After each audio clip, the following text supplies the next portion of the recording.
Hello there, Megan. I wanted to talk to you about the family vacation we're planning. I found an absolutely incredible resort that we have to go to. It's in the middle of the woods and close to a lovely river. There are so many places to play and explore. It'll be perfect for our summer vacation. Wow, that does sound nice. Thanks for looking for a good spot for me, Glenda. What? For you? Don't be ridiculous. I didn't find it for you. It was for my granddaughter. Excuse me? You're absolutely nothing to me, but Erica has Kurt's blood in her veins. That makes her family. One has to take care of their family, you know. I'm nothing to you, eh? I guess I should be used to this by now. You always talk to me like this. Is there anything I could possibly do to get you to accept me as a member of your family? It's not a matter of me accepting you or not. You simply aren't family. Families are bound together by one thing and one thing only: blood. Really? How cruel can you be, Megan? What? Cruel? Have I said anything cruel to you? Don't play dumb. You just told me that I was an awful grandmother. Huh? No, I didn't. What are you talking about? You might not have said it, but you were thinking it. I could tell from the way you said, "You always talk to me like this." It was so filled with spite. I felt a chill run down my spine. Ugh, this is why I try to limit my interactions with non-family as much as possible. You're not making sense. To you, maybe, but my family understands. When we go on our trip, you can drop Kurt and Erica off at the resort, then go right back home. You wouldn't want to spend a week with me in a secluded resort anyway, would you? Oh, Megan, I really wish things could be different between us, but I can see that you're simply determined to hate me. It's only natural, I suppose. Women never get along with their mother-in-laws. It's jealousy, honestly. You can't handle the fact that Kurt pays any women other than yourself attention, so you lash out at me. And without a husband of my own to defend me, I'm left completely alone to deal with your cruelty. You're taking this way too far, Glenda. Anyway, I'll tell Kurt about the resort.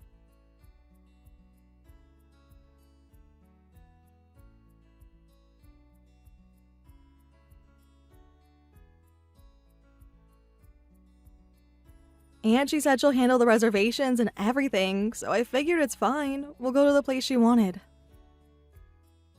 That's probably for the best. You picked the location last year and she did nothing but complain the whole time. She'll have no room to complain if she picks the place herself. I did check out the resort and it actually seems like it's really nice. Incredible, honestly. It's in an absolutely gorgeous wooded area. I have to hand it to your mom. She's got incredibly good taste in vacation destinations. Yeah, she's always loved taking trips, so she knows a ton of sites to find good deals on nice hotels and stuff. It's just too bad about, every single other aspect of her personality. Your mom has some really strong feelings about family, huh? You can say that again. I mean, it's not exactly a bad thing to be devoted to one's own family, but she kinda does it to an obsessive degree. Do you think it might have something to do with her parents getting divorced? I'm positive that has something to do with it. I remember her telling me that her parents had a pretty nasty divorce when she was young, and then she had a nasty divorce of her own. There's a lot of stuff about her personality that I have to force myself to overlook because she's Erica's grandmother and all. But if it were just me, I wouldn't want to spend much time with her. It's not that I'm afraid she'll do something crazy or anything, but man, there's just something discomforting about her obsession with family. And you're the only other family member in her life right now. It must have been hard dealing with her for all these years. Oh, you don't even know half of it. Anytime anything happens even slightly different from her ideal mental picture, she starts up the waterworks. I'm grateful for her working so hard to raise me as a single mom, but all of her emotional blackmail is too much. Seriously, I don't even want to know what she'd do if I ever tried to go against her on something she thought was important. She's always been pretty cold and harsh to me, but when you consider her obsession with family, it makes sense. I married into her family after all. But if you, her only child, ever tried to oppose her, good grief, there's no telling what she'd do. It would be a total nightmare situation, that's for sure.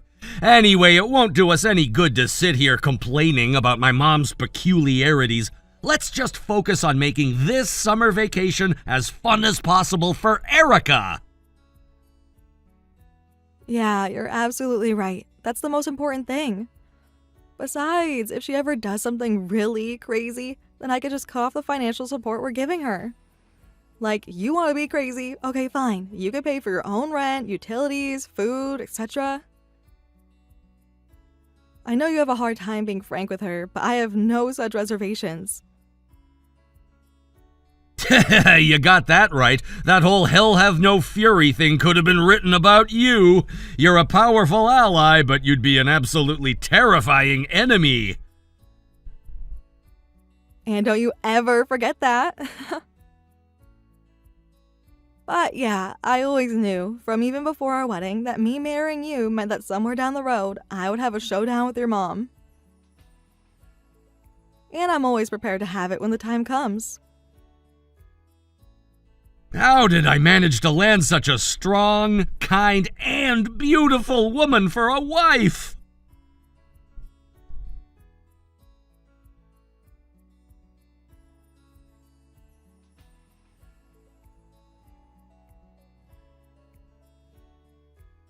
Glenda, I'd like an explanation for this if you have one.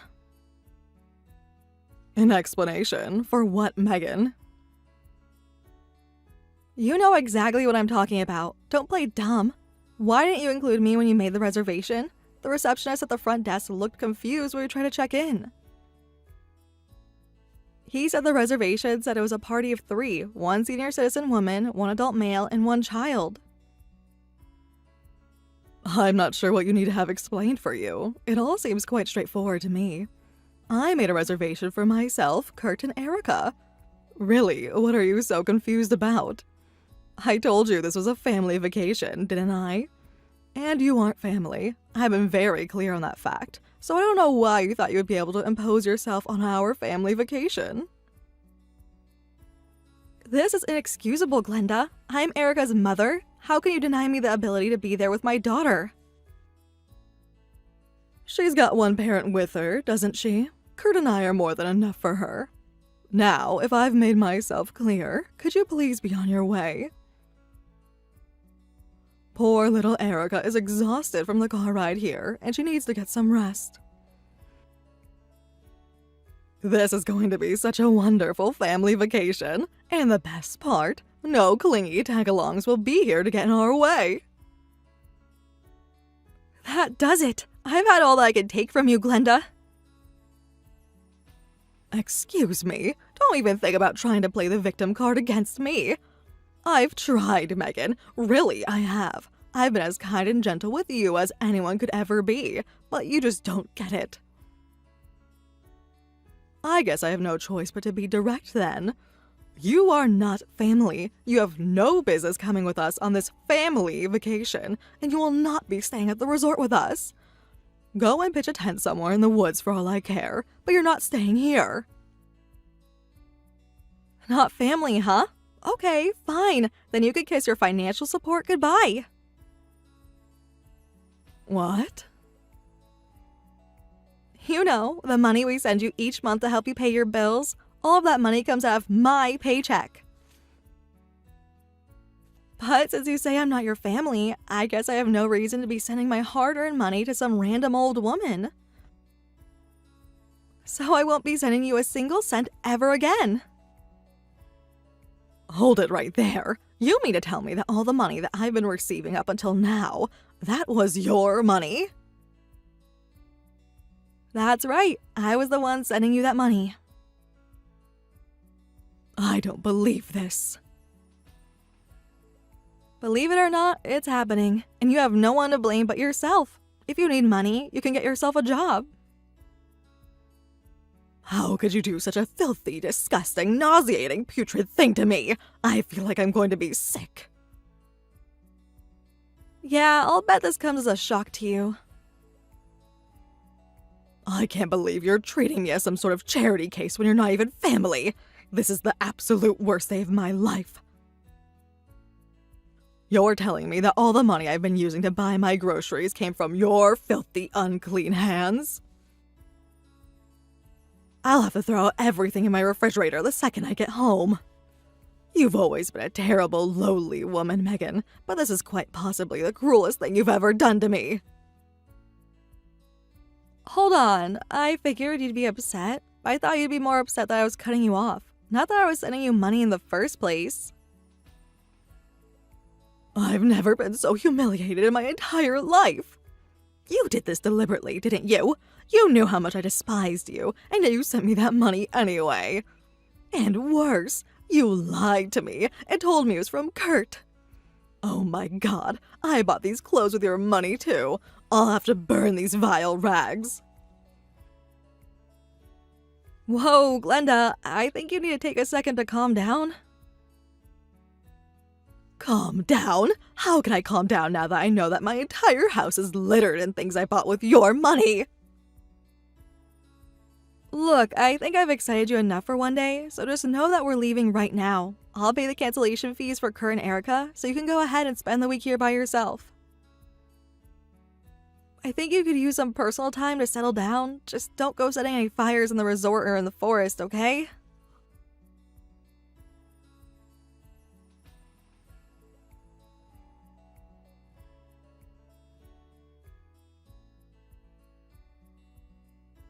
Glenda, I will only tell you this once. Bring Erica back to our house this very instant. I just went to Erica's daycare to pick her up, but imagine my surprise when she wasn't there. Not only that, her teacher told me that her grandmother had picked her up already. And for the evil, manipulative cherry on top, you even called her daycare pretending to be me in order to give yourself permission? All I've done is what any good grandmother would do to protect her granddaughter. What you've done is called kidnapping. Tell me where you are right now.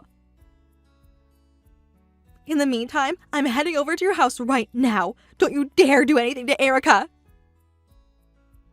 You'll have to pry her from my cold, dead fingers. I would never allow such a deceitful, evil woman as you to be in charge of my granddaughter. What are you talking about? You've been giving me your disgusting, filthy money for years, all the while pretending that it was actually Kurt's money instead of your own. It's clear to me that you lack the sort of moral fiber needed to raise a child properly. As such, from this day forward, I will be raising Erica in your place. Not to worry, Megan. I'll take proper care of her and make sure that she doesn't become a sadistic, twisted, devious little wretch like you. You've crossed the line, Glenda. I won't let you get away with this. I demand that you return my daughter to me.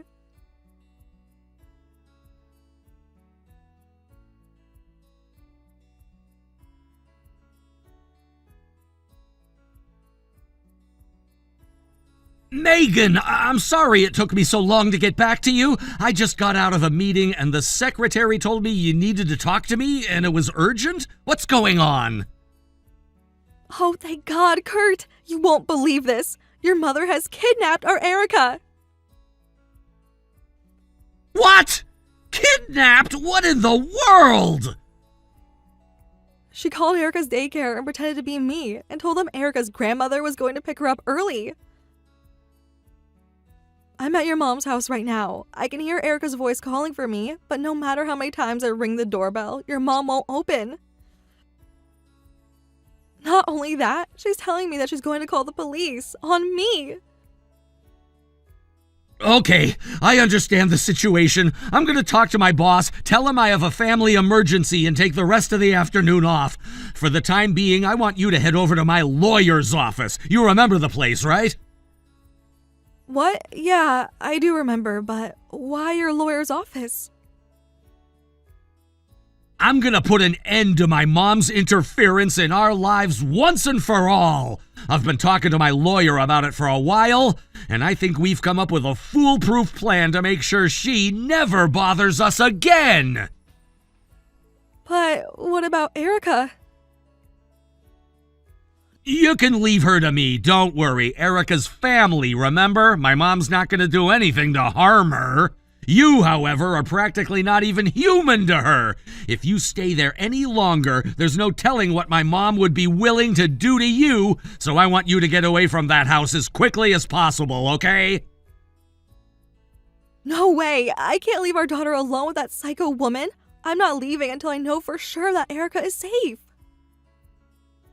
Megan, please, I'm begging you to trust me. I'm just as worried about Erica as you are, but knowing what I do about my mom, the longer you stay there, the more dangerous it's going to get for both Erica and you. You know I would never do anything to put Erica or you in harm's way, so please just trust me and head over to my lawyer's office. He'll explain everything once you get there. All right, Kurt, I trust you. I'll go to your lawyer's office right away. I'm sorry for getting angry at you. You're right. You're just as afraid for Erica as I am. I should have trusted you more. You don't need to apologize for anything, Megan. You didn't do anything wrong. On the contrary, I should be apologizing to you for letting things with my mom get this out of hand. I should have made my move sooner.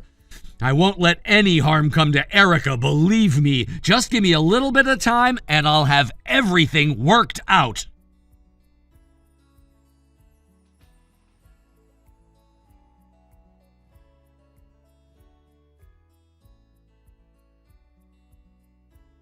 Mom, I just heard from Megan that you took Erica to your house. You do realize how serious what you've done is, don't you? Kurt, wonderful timing. That awful woman finally drove away just a few moments ago. She was standing at my front door, shouting at the top of her lungs and ringing the doorbell for what felt like forever. I was so terrified. I was just about to call the police and have her arrested. What is wrong with that woman? Is she there with you? Are you safe? If she was willing to try and kidnap my granddaughter, who's to say what she'd try and do to you? Don't worry, Kurt. You don't have to be afraid of her anymore. You can move back in with me. We'll be a family again, just the three of us. I'll protect you from her. Actually, Mom, I was just about to come home to see you right now. Once I get there, though, I'd like you to come to my lawyer's office with me. What? Your lawyer? Whatever for, dear? Well, let's just say it's something that involves Megan, me, and you. Megan's gonna be there, and I really need you to be there with me. It's something that I can't do without you. You mean... Oh, Kurt, are you really going to divorce her? Oh, thank heavens. I've been waiting for years for this day to come. We'll finally be rid of that awful harpy. Yeah, we definitely will be rid of an awful harpy. Where is this lawyer's office, dear?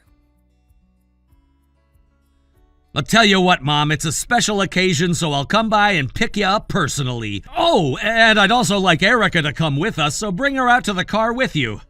Ah, right you are. I'm sure poor little Erica would love to see the moment she's finally freed from that awful woman's clutches.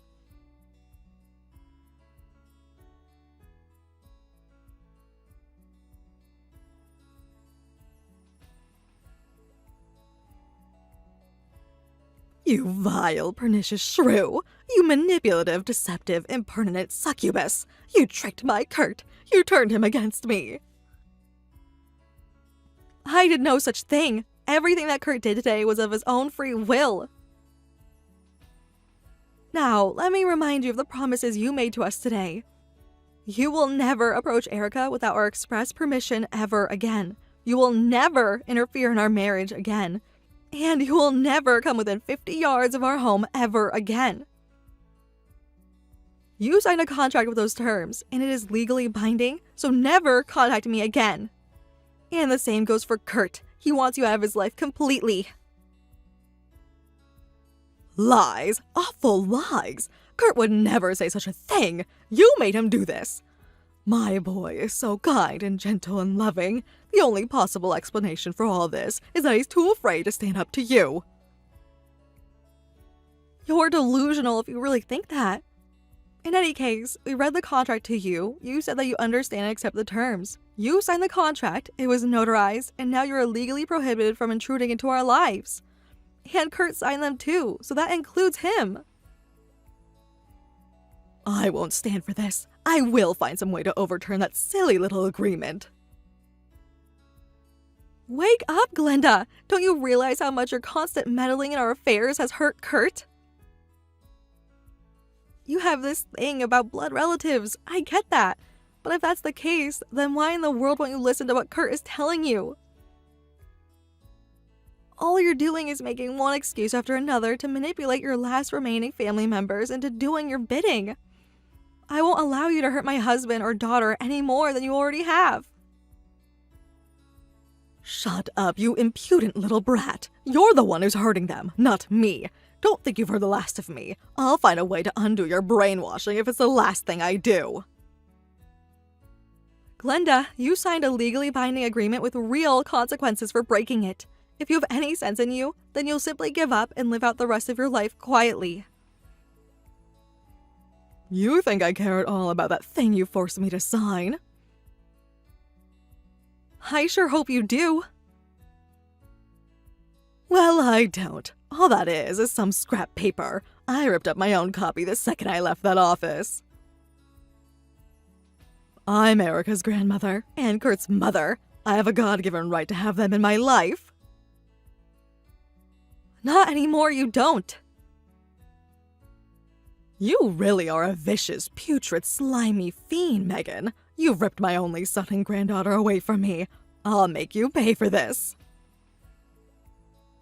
If you violate the agreement, you're the one who's going to pay. We went out of our way to include a clause saying that we'll allow you to see Erica occasionally if you adhere to the other terms. But for now, we need to put some distance in between us.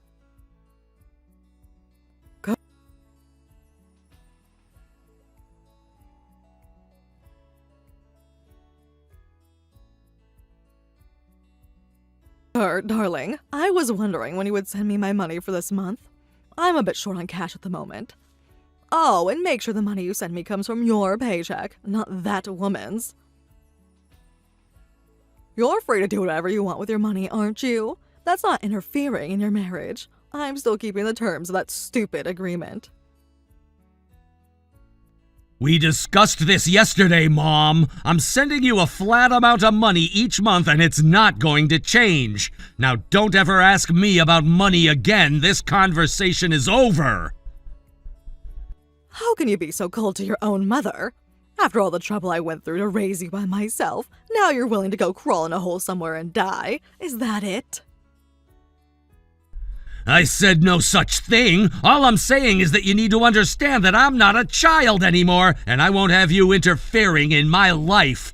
Why do you always have to make a big deal out of things like that? I want to live my own life, Mom. That's all I've ever wanted. Is that so hard for you to accept? Your own life? That's not what you're doing. You're walking away from your responsibilities. What did I do to deserve to have all the men in my life betray me? Your father was a terrible man who abandoned me, and now you've turned out just like him. I'm not abandoning you. Stop blowing things out of proportion. You know that I care about you. But I have a wife and daughter right now. My number one priority is to see to it that their needs are met. Don't you see? I'm your son, but that's not all I am. I'm a father, husband, and breadwinner. You call yourself a father? Don't be ridiculous. What makes you think you can be a father? No man who would turn his back on his own mother could ever become a good parent. Have you no shame? Have you no filial piety? You've spent far too much around that woman. She's corrupted you. You're now just as lowly and vile as she is. I didn't raise you to turn your back on your family. Her influence is what did that to you. Mom, please, I'm begging you, let it go! Let me go! I won't let you go until I fix the damage that she did to you. You've been brainwashed. You might not care about family, but I still do. I'm your mother. You're my son, and it is my sacred duty to protect you.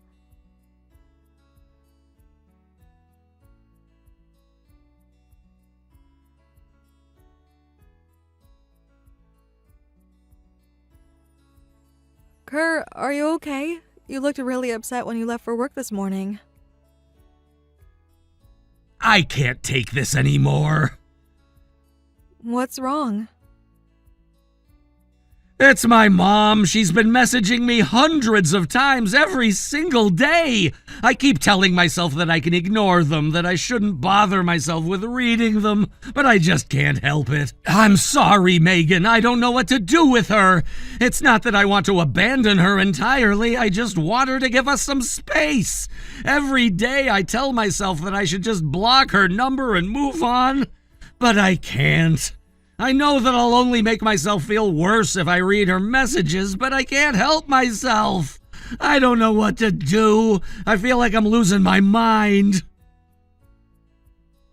Oh, Kurt, I'm so sorry for what you're going through, but it's not your fault. You don't need to beat yourself up like this. Then what am I supposed to do, huh? Do you have any idea how hard it is to deal with an overbearing parent?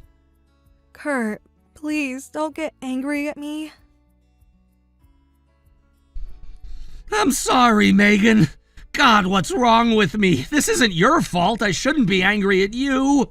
Maybe my mom was right about me. Maybe I'm just walking away from my responsibilities. Maybe I am a terrible man, just like my father. I can't take care of my mom, and now here I am blowing up at my own wife because of my failures. Listen to me, Kurt. You are not like your father. You are a good, responsible, reliable man doing the best you can for your family. Am I really? Yes, Kurt. Believe me, you are. We've been together for how many years now? I've seen how much you care about me, about Erica, and yes, even about your mom. I love you, and there's not a thing that could change that. Erica, too. You know how much of a daddy's girl she is. She's worried about you, you know? She can tell something is bothering you. Earlier this morning, she said she wanted to go to Daddy's work. When I asked her why, she said it was because Daddy needs a big hug. Oh man, even Erica's worried about me. I'm so sorry. I'll bet she's still broken up about the summer vacation thing. She was really looking forward to it. Hey, Kurt, I've been thinking about something for a while. I can't shake the feeling that your devotion to your family comes from essentially the same place as your mom's. But you channel your devotion in a positive way, while she just obsesses over being in control of everything. That means that there's something, some sort of trigger that resulted in your mom becoming the way she is. Like what? You mean her divorce or her parents' divorce or both? No, I think it must be something else. I mean, divorces are more common than ever, but people like your mom are still thankfully few and far between. So if we could find out what that something else is, then maybe we could get through to her. I think I follow you, but what are we gonna do about it? How are we gonna find what that something else is? I don't know, but I think we owe it to ourselves, Erica, and your mom to do what we can to find out.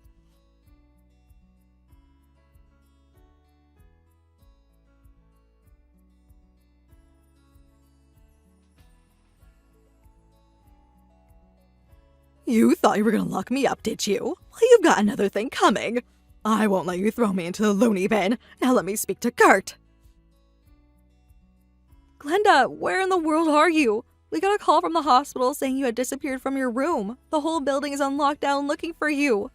You need to come out of hiding right now. Not a chance. If I do that, then your thugs will lock me up for sure. They're not going to lock you up, Glenda. They're going to help you. I don't need whatever help those thugs want to give me. I want out of here. I want to go home. You can't go home. This is an involuntary commitment. You can't do this to me. Yes, Glenda, we can. You might not realize it, but you're sick and you need help. You've needed help for some time, but you've never gotten it, which is why things have gotten this bad. I don't need any help, especially not from you. I'm fine. I'm not crazy. Glenda, you've been hospitalized in a psychiatric clinic before, haven't you? What? We found your family, Glenda. Your parents passed away quite some time ago, but your younger sister is still alive and well. She told us the truth about you and your early life. Your parents never divorced. They stayed together and loved each other to the very end. You, however, were nothing but trouble starting in your teenage years, which, in retrospect, could probably be chalked up to your undiagnosed mental illness. You refused to believe that you were the problem, so you conveniently altered your memories to justify your behavior.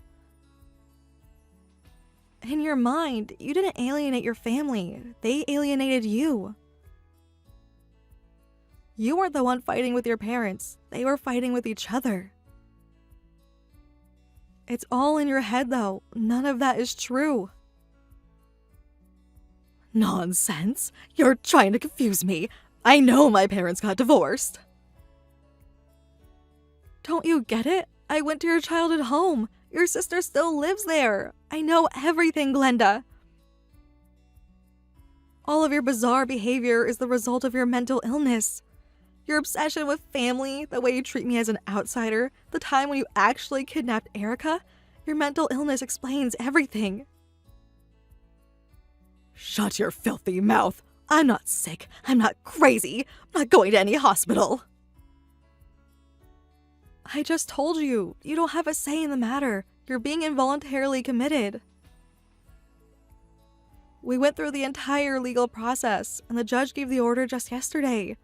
So please, Glenda, please just give up. Please let us get you the help you need. Never. I'll find some way to escape, I swear. No, Glenda, I don't think you will. Oh, and what makes you say that? Because while I've been talking to you by text like this, you haven't been moving, have you? And at the same time, the hospital security staff has been frantically looking through security camera footage to track your movements. The security staff know where you are, and they're going to come and get you soon. So please, Glenda, don't put up a fight. It's only going to make things worse for you. They're not going to hurt you. They just want to help you. I don't need your help. I'm fine. People who are fine don't invent false memories from their childhood, and they certainly don't kidnap their own grandchildren. You need to accept reality, Glenda. If you don't, then you're going to end up losing the family that you claim to hold so dear. Please, I'm begging you, get the help that you desperately need.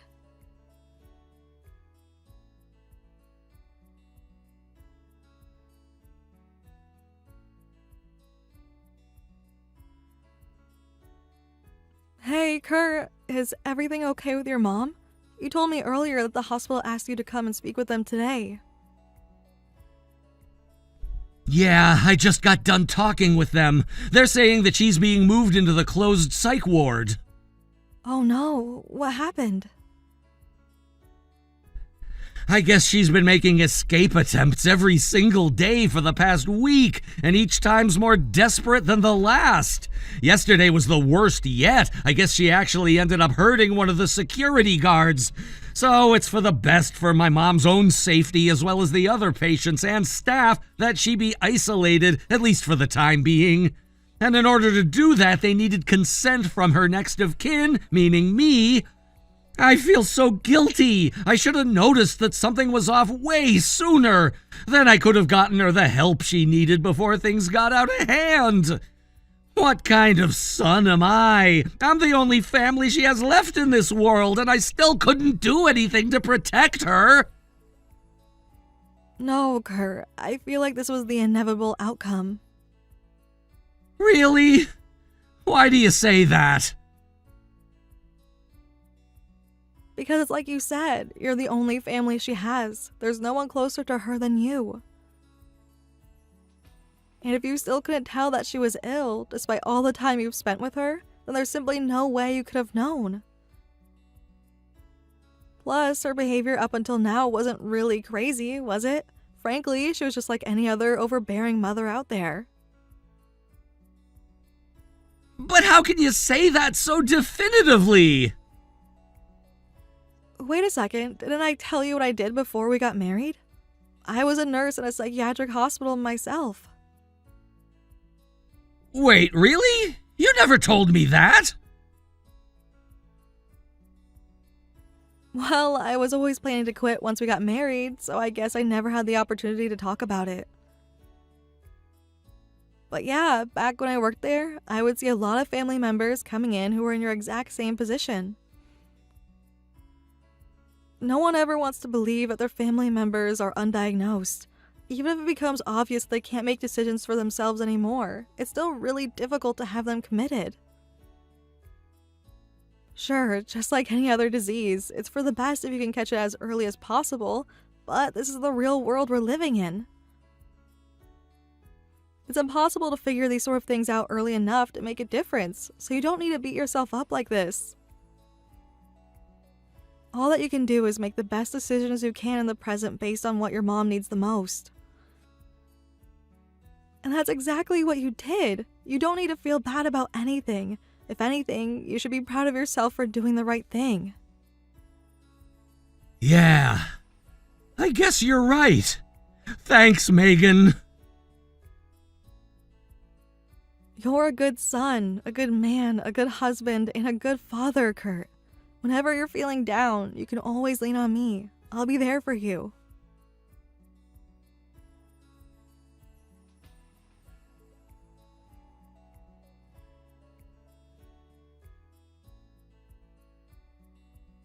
Hey, Megan, I just went and saw my mom, and you wouldn't believe it. I mean, I couldn't believe it. She was doing better than I've ever seen her before. She was perfectly calm and just, normal. We had a nice conversation even. Wow, that's incredible. I'm so happy for you, Kurt. To be perfectly honest, when the clinic called and said that they thought she could be moved to the regular ward, I had my doubts. Yeah, me too. I was sure that the second I walked in the door, she'd start shouting at me like, "How dare you lock me up in here?" But no, she said that she's perfectly happy there and feeling better than she has in years. It felt really great to see her doing so well. We talked about a whole bunch of stuff. Man, I don't even remember the last time that me and my mom just sat down and talked like a normal mother and son. I'm so grateful to all the staff at that clinic. They're all incredible people. Maybe this means that we'll be able to become a normal family? It'll take time, I'm sure, but if you don't give up and keep on doing what you're doing, then there's a good chance we can. It worked for me anyway. Huh? What do you mean? There's another thing I haven't told you about my past. My father was physically abusive. So, once I turned 18, I left home and swore that I'd never speak to him again. But I could never put him totally out of my mind. I was angry at him for how he treated me, furious even. but he was still my father. When I reached out to him a while back, he apologized to me and told me that he was a changed man. I still go to see him about once a month now, and we're getting along really well. Wow. I had no idea about that. I mean, I knew that your parents had divorced, but I never knew the reason for it. And that's a big reason why I wanted to do everything I could to support you in dealing with your mom.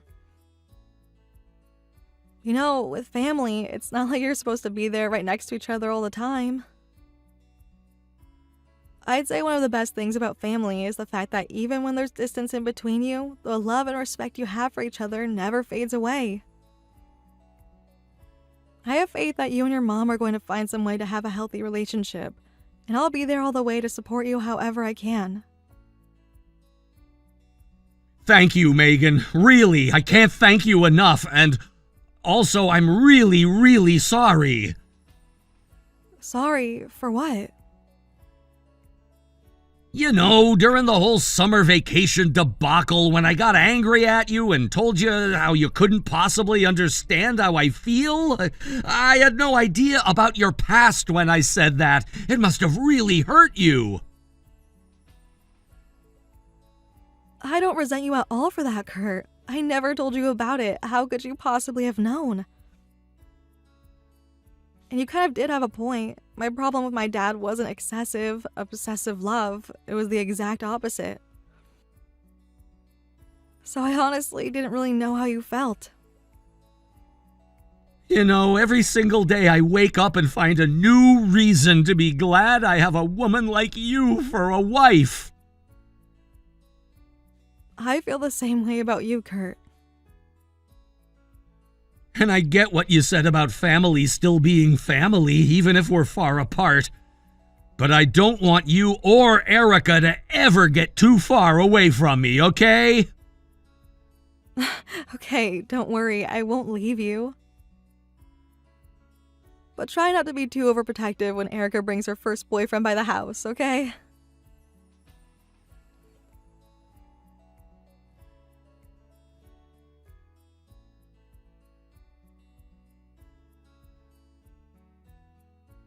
Glenda's condition continued to improve, and so she was moved out of the psychiatric hospital into an ordinary assisted living facility.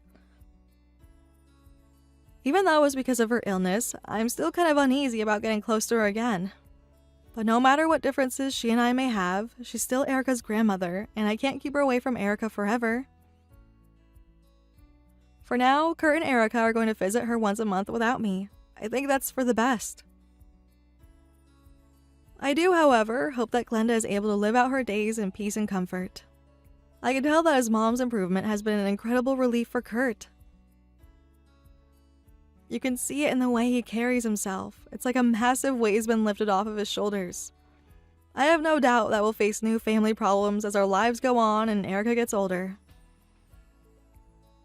But I'm equally sure that as long as Kurt, Erica, and I stick together, then there's nothing that we can't overcome. Hey, Clara, got a minute? There's something I wanted to talk to you about. Oh, hey there, Eric. Sure, I've got time. What's up? I heard that you got some good news the other day. Apparently you secured a contract with a huge client, is that right? Yeah, as a matter of fact, I did. It took a lot of work and quite a bit of luck, but yeah, I think things are going to work out just fine. Yeah, I thought so. That's all people in the office have been talking about recently. They're all saying that the company's gonna make a fortune thanks to you. Really? Wow, it feels good to have my hard work appreciated. I'm just glad to be able to contribute to the company that's treated me so well. Although, I should put one caveat in there, because the contract hasn't actually been signed just yet. Oh, yeah? Yeah, the contract is all drawn up, and like I said, things are looking good, but the client hasn't put their pen to the paper yet. But based on our conversations have been going for the last few weeks, I'm pretty confident that the deal is as good as done. Wow, that's awesome, Clara! I'm sure that if you keep up your hard work, you'll eventually start getting contracts like that one too. And if there's anything I can do to support you on your journey, be sure to let me know. Yeah, about that. You're pretty busy right now, aren't you? Like, I hear that you got a crazy amount of projects on your plate. Yeah, I suppose you could say that. In that case, how's about I go ahead and take over that new client's account for you? Huh? You want to take over the account? Yeah, you've got more than enough work cut out for you, so I'll take this one off your hands. You've helped me a lot ever since I started working here, and I want to do this to pay you back for all of that. Oh, well, I'm grateful to hear you say that, but really, it's okay. I mean, the deal is already done, for all intents and purposes. All that's left is to have the client sign the contract. So yeah, there isn't really any work left to do, for me or anyone else. Don't worry, even as busy as I am, I can still handle it with no issues. No, Clara, you don't understand. I'm telling you, I'm going to take over the account for you. Okay, I'll tell you what, if there's ever any work I can pass along to you though, I'll let you know. You know, there is one project that I need to work on a presentation for. Would you like to help me out with that? Good God, will you take a freaking hint? I'm not asking you to give me that account, I'm telling you! Eric, what are you talking about? I'm saying that a crusty old woman like you who didn't even go to college doesn't deserve the credit for landing a client like that! You're gonna hand over that client and all your other big clients to me starting today! Wait a second, what happened to you wanting to repay me for helping you out? Now you're just telling me you just want to take credit for work that I've already done? Yeah, that's exactly what I'm telling you. What of it? There's no way I would ever let you do that. Do you have any idea how much work I put into securing all the clients that I have now? I'm not just talking about the newest one. It took weeks and months of persistent effort in order to build trust with all of my clients. And you think I'm just gonna let all the late night phone calls, all the hours of negotiations, all the in-person meetings I did go to waste? Never in a million years. You can't talk back to me like that. Don't you know who my dad is? He's this company's senior managing director. Yeah, and so what if he is? That has nothing to do with this.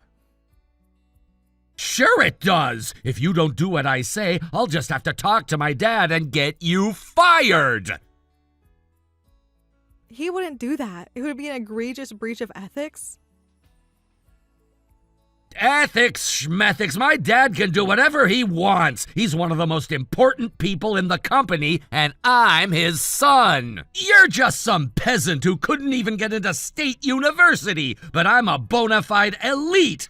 Do you know what we did for our summer vacation last year? We went for a week-long stay in Hawaii at a 5-star luxury resort. Peasants like you couldn't do that if you saved up for 50 years. And one of the perks of being an elite is that we can use all you peasants any which way we please. You are not going to get away with this. Oh, shut up. I'm absolutely gonna get away with this. So I want every single file you have on your major clients on my desk by the end of the day. Don't bother going to your next scheduled meeting with them. I'm gonna go in your place. And don't forget, if you refuse, I'm gonna get my dad to totally ruin your career. I've done nothing but work my hardest for this company. There wouldn't be any possible grounds for him to justify firing me. Don't you get it? We don't need any grounds to get rid of you. All I need to do is tell my dad that you're not playing ball with me, and poof, you're gonna be in the unemployment line by nightfall. Now, if I've made myself crystal clear, start going through your desk and computer for all the files and data I told you to give me. I do not like to be kept waiting, so get a move on it.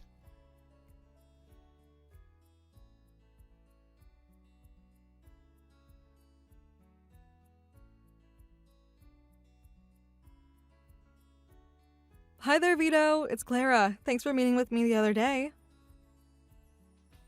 Well, if it isn't the lovely Clara! Buonasera, sweetheart! What can I do for you on this lovely afternoon? Is it about our next negotiation? Next Thursday, right? Yeah, actually, I wanted to say thanks, Vito. I really appreciate how proactive you've been in doing business with me and my company. Nah, forget about it. I'm the one who should be thanking you. Surely you understand, men in my line of business, well, we don't have many options. Typically, people don't like to work with us, but you've been a real godsend. You jumped through so many hoops to find a way to make a deal with us. I've been discussing it with my associates, and we all agree that this is an offer we can't refuse. I'm really glad to hear that you're happy with the deal, Vito. I think this is the beginning of a mutually beneficial relationship. As much as I would love to continue dealing with you, the truth is that there's been a personnel change. Another representative from our company will be taking over your account. Whoa! What are you talking about, Clara? We're just a few days away from signing the contract, and now we gotta deal with somebody new? I'm terribly sorry that things turn out this way. I hope this doesn't impact your relationship with the company. Nah, I don't buy it. I got a pretty good nose, sweetheart, and this smells fishy. We might be in different industries, but I'm a businessman. I know how these things work. Our deal is gonna make your company a good deal of money. That means you are set to receive a pretty hefty commission. But now you're telling me after the deal's already set in stone that your company's gonna make you pass it off to some random schmuck? Well, yeah, that's basically correct. You ain't no dimwit, so there ain't no way you'd willingly pass on such a major payday. That can only mean one of two things. Either you suddenly got really sick or something dirty's going on behind the scenes over there. And I don't think I need to tell you that I'm pretty familiar with dirty business. So, Clara, are you sick? No, I'm not. Yeah, that's what I thought. So tell me what's really going on. Ordinarily, I don't like to talk about internal company business like this, but I think you deserve to know. The truth is, I was forced to hand over your account to the other representative. Go on. It's a long story that's hard to explain, but there's simply nothing that I can do about it. Again, I'm really sorry about this, Vito. You say there's nothing you can do about it, huh? Well then, I guess that means it's up to me! What do you mean? I mean that I ain't interested in no deal with your company unless I'm dealing with you! I'm really happy to hear you say that, but still. I'd say you're giving up way too easy, sweetheart. You got stabbed in the back and you're just gonna lay down without a fight? Forget about it! You gotta fight back, Carla, and I'm gonna help you. Thank you so much, Vito. I really appreciate the offer. You're right, I should do whatever I can to ensure all my hard work doesn't go to waste. I have a few ideas for how I might deal with this, so I'll let you know if there's anything I need from you. I'll be waiting for your call.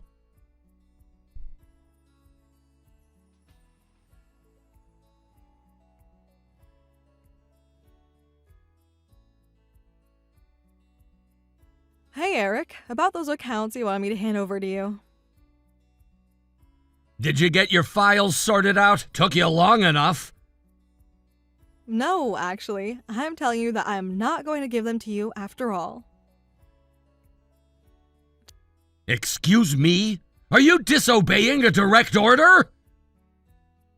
Just what makes you think you can give me a direct order anyway? I've been with the company way longer than you have. I have seniority. All those clients have dealt with me from the very beginning. They know and trust me more than any other person in the company, and I know everything there is to know about their needs. That means that there's no one better equipped to deal with them than me, especially not you. I didn't ask you for some lame speech. I gave you an order. I'll bet I'm not the first person you try to boss around, am I? But I'm probably the first person to say no. I'm not interested in performance numbers or anything like that. I do what I do because I enjoy it.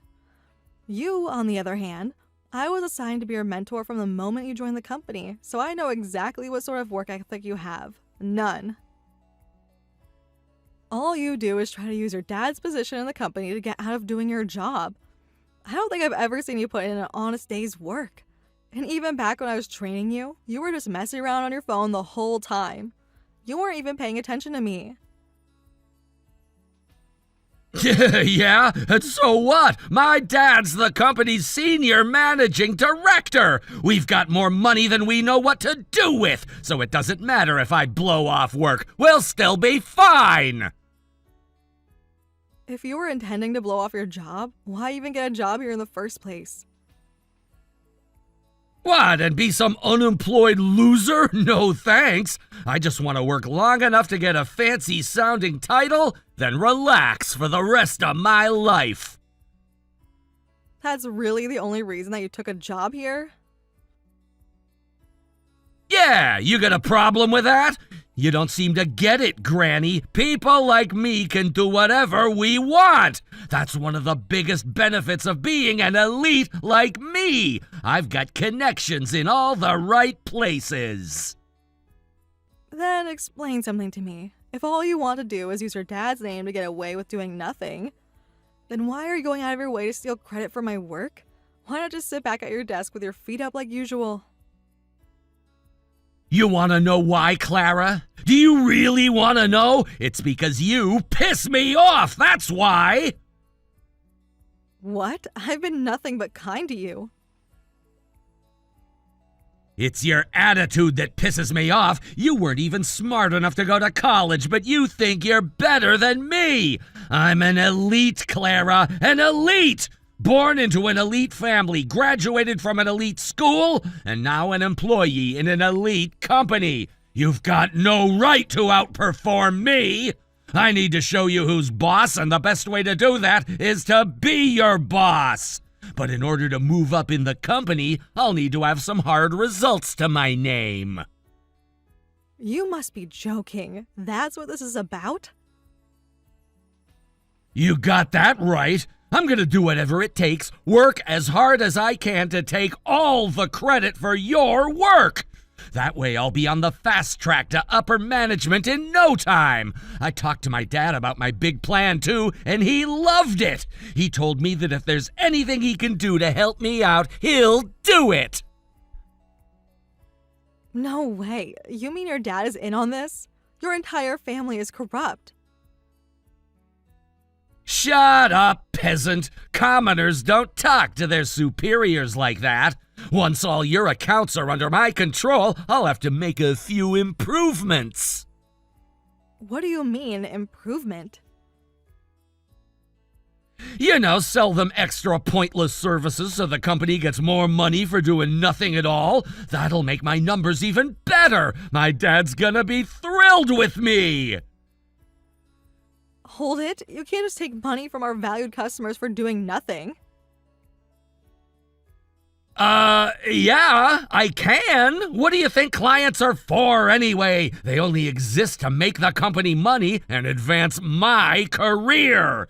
You squeeze them for as much money as you can, and when it's all gone, you kick them to the curb. I've dedicated years of my career to building a relationship with my clients, and I'm not gonna let you do that to them. You don't have a choice, Granny. Now shut up and go get me those files or else! You know what, Eric? Okay, fine. You win. You want to take over all my biggest clients? By all means. Why are you giving in so suddenly? Doesn't matter. You win. You can have all my big clients. I'll get the files to you right away. All right, well, that was easier than expected. Awesome! There's a lot of information to go over, so make sure you look them over before meeting with them. Yeah, sure, whatever. The contracts are already set to go. All I need is a pen.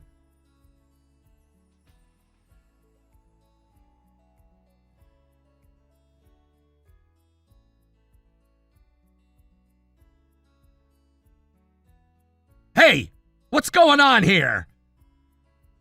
I'm not sure where here is, so I'm afraid I don't know.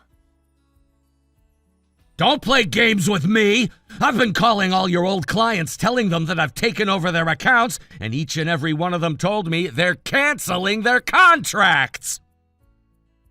Wow, really? I guess they must not like you very much. But how is that possible? It was literally the first time I spoke to them! Why would they hate me so much? Maybe you've been overestimating your likability. God damn it! What is this gonna do to my performance numbers? Well, seeing as how you lost the company multiple large accounts just by talking to them, I'd say it's not going to reflect very well on you. But that's not fair! Why is it my fault? Because they're your accounts now. Did you do this, Clara? Did you set me up? I'm not sure what you mean. You must have been talking to all the clients behind my back, telling them all sorts of lies about me. That's why they all canceled their contracts. Nonsense. I did no such thing. Everything I told them was the plain and simple truth. All I did was explain the circumstances surrounding you taking all my big clients from me. What? You told them about that? I had no choice. I tried to play it cool, but they kept pressing for answers. And you can't blame them for being suspicious, can you? We've been working together for years, and now all of a sudden they get a new rep right before we sign a contract? That just doesn't happen. You idiot! They all canceled their contracts because of you! Do you have any idea what kind of damage this is gonna do to the company? Yeah, I have a pretty good idea of the dollar figure. And what are you planning to do to fix this? I guess the only thing for me to do is to talk to them and get them all to sign new contracts. If I can do that, then I'll recover any losses the company incurred. But they said they didn't want to do business with us anymore! Did they say us, or was it you? I'm betting it was the latter. And if that's the case, then if a more skilled sales representative talks to them, they'd probably be willing to sign up again. That would solve the problem completely. No, it wouldn't! That would ruin my performance numbers! And whose fault is that, Eric? Can you tell me? I'll save you the trouble. It's yours. If you want to fix your reputation, then you'll just have to do what all the other sales reps do. Work. Not a chance! I won't let you get away with this, Clara. I'm gonna call your clients again. Some time has passed, so maybe they've cooled down. I'll find a way to convince them to renew their contracts with me, not with you! I wouldn't waste your time if I were you. Yeah, well, no one asked you. And you know what else? I think I'm gonna have to tell my dad what you did to me. He's gonna fire you for sure, so start clearing out your desk.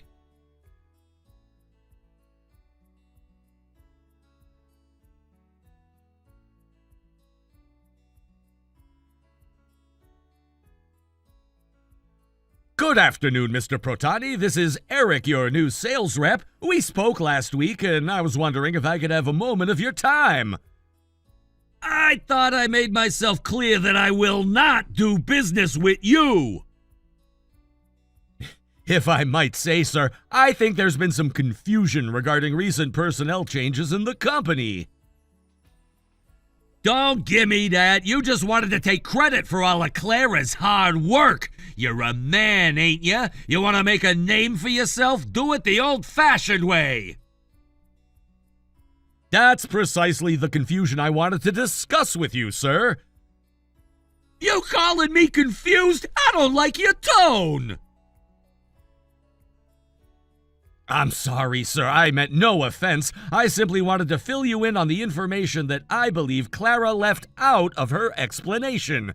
You see, Clara may have been the person you spoke to the most, but I was the one doing all the work behind the scenes. You were? That's right. I hate to drag a client into internal company business, but Clara was recently investigated by HR. They found that she had been forcing younger company employees to do all of her work for her, then taking all the credit. I was one of the employees that reported her to HR, in fact. I see. And as a result of the investigation, the decision has been made to terminate Clara effective today. Wait a minute, Clara's getting fired? That's right, Mr. Protani. That's why the company had to transfer your account to me so suddenly. I'm terribly sorry for all the confusion, as well as the lies that Clara told you on her way out. But as I'm the one who did most of the work on your account, I'm sure you'll find that I'm just as capable as Clara was at serving your needs. Well, that's quite a story. It may be hard to believe, but it's the truth, sir. All right, then I guess we'll be working with you from now on. Mr. Protani, it would be my honor to work with you. And you're saying Clara was fired, is that right? Well, technically she hasn't been fired yet, but she'll be gone by the end of the day. Okay, then how's about you come by my office this afternoon to discuss a deal with my consigliere? Your consigliere?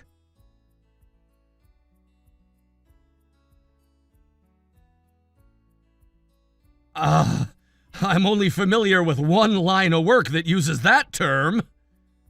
What would that be? I don't really want to say. The mafia, right? Is that what you were about to say? Well, you'd be right. I run the mob around here. You run the mob? Yeah, but that's only one part of our operations. We run a bunch of legitimate businesses too. But most people are too scared to work with a mobster like me, so it's hard to get business, you know? But not Clara. That gal is a real Iron Maiden, know what I'm saying? She ain't scared of nothing. She's been a real lifesaver. I don't know what I'd do without her. But there are laws against dealing with criminal organizations. Clara said it took some finagling, but she managed to convince the higher-ups to take us on in spite of our connections. She even said that if things went south, she'd take the fall for the whole thing herself. She's a real fine gal, that Clara. And you went and stabbed her in the back. Mr. Protani, sir, please, that's not what happened. I'm not exactly what you'd call an upstanding citizen, capiche? But in my world, we still live by a code of honor. If one of my boys did something as dirty as what you did to Clara, you'd be sleeping with the fishes right now. You want to do business with me? Then come to my office and talk to me face to face. If you got the cojones to do that, then we'll do business with you. But let me warn you, Eric, when you start doing business with me, you're not done till I say you're done. Capiche?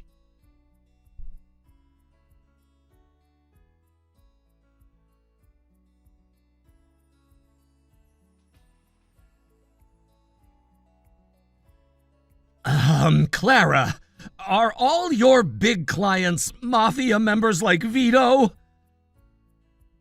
Yep, but don't worry, I'm not involved with the illegal side of their operations. And they're all pretty nice guys when you get to know them.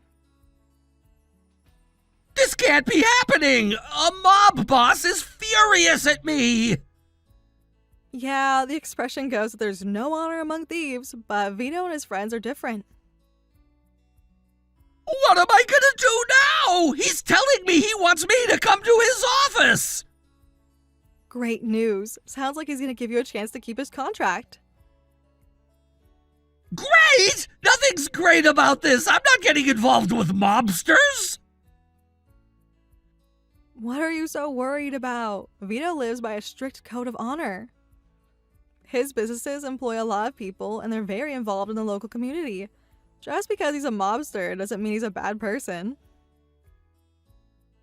I can't do it! I can't walk into the lion's den like that! Who knows what he's gonna do to me? I'll be lucky to escape with my life! I really don't think you have anything to worry about, although it does seem like he hates your guts. That settles it. I'm not doing this anymore. I'm not gonna work with freaking mobsters. You can deal with him! Are you sure about that? You're just a single conversation away from making a big deal. Yeah, and so what if I make a big deal and then find myself sleeping with the fishes? Does this mean you'll be handing back all of my old clients to me? Sure, fine. Take them back. I don't want them. It's whatever. I'll just have to find someone else to steal good clients from. This is just a speed bump on my way to the top. What are you Yeah, about that. I don't think you'll have such an easy time stealing clients anymore. talking about? It's not like anybody besides you deals with mobsters around here. My dad says he's got my back every step of the way.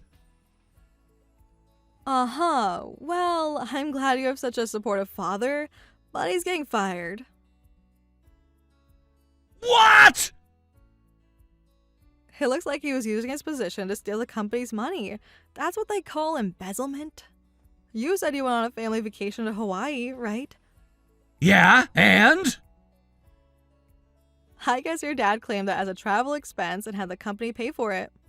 But that's not all. He's been embezzling money left and right for years. No way! You mean all that stuff that my dad bought? That was with the company's money? It seems so. And yeah, things aren't going to go very well here for you either. But I didn't embezzle any money. That was all my dad, right? You can't blame me for that. Oh, trust me, I know. I wasn't accusing you of being an accomplice. But you've been using your dad's now former position in the company to push other employees around. So what if I did? So I got together with the other employees and we reported you to the CEO. You did? They launched an investigation immediately and it's ongoing right now. I think you can expect a very harsh punishment. No way! I don't believe you! You all are nothing! You're all replaceable! None of you make any actual difference to the company! Why would the CEO even waste his time listening to you losers complain about me? I suppose you do have a point. None of us rank very high in the company. That's exactly right! And we don't have any powerful connections in high places like you did either. However, we do have one thing that you don't. Trust. A relationship of trust that we built up over a long time working here. Trust? You might not know much about this sort of thing, but a lot of the people around here have dedicated years, decades of their career to this company. That sort of thing tends to get noticed by the higher-ups, even for people low on the totem poles like us. And it's something that you don't have, and never will. What are you saying? What's gonna happen to me? I would say the most likely outcome is that you get fired.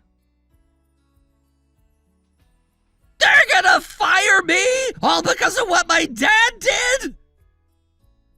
No, that has nothing to do with this. This is about what you did. Your dad was an executive, not a king. You're not royalty. You don't get to just boss people around like you did. Oh no! So both me and my dad are losing our jobs? That's right, you're both going back to square one. No jobs, no titles, no connections. I suggest you try working hard for a change from now on. Hey, hold on 1 second. I'm sorry. I was a jerk. I realize that now. So do you think you could Let all that stuff go? You tell the CEO to call off the investigation. Not a chance. I don't want someone like you anywhere near this company. Come on, don't be that way! What do you mean that way? Do you mean honoring my employer and the clients who support it with their business? I know you think that clients are nothing more than sacks of cash for you and your dad to carry off, but I'm not like you. In fact, I hate people like you. I never want to see your face again. The second you get served your pink slip, and that will be coming shortly, get out of this company and never come back.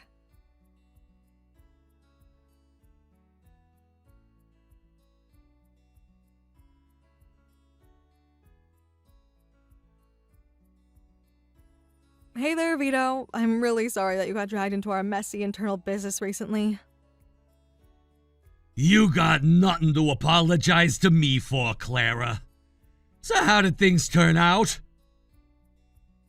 Well, quite a lot has happened since we last spoke, but it looks like I will once again be in charge of your account. Wonderful. I'm glad everything worked out. Well, not everything, to be honest. I share some of the blame. I should have been more thorough while I was training him. You're talking about that Eric character, right? Nah, you don't need to beat yourself up about him. Guys like him, they got no sense of gratitude, no sense of loyalty. He wouldn't get far in any business, not in yours and especially not in mine. Yeah, you have a point, Vito. But in any case, I'll be a bit more strict with my subordinates from now on. I need to make sure they understand that in our company, we put the customer's needs first. Hey, enough business. This calls for a celebration. How's about you stop by the office tonight? I'll have the old lady whip up some lasagna for us. Rosina's lasagna? I'll be right over.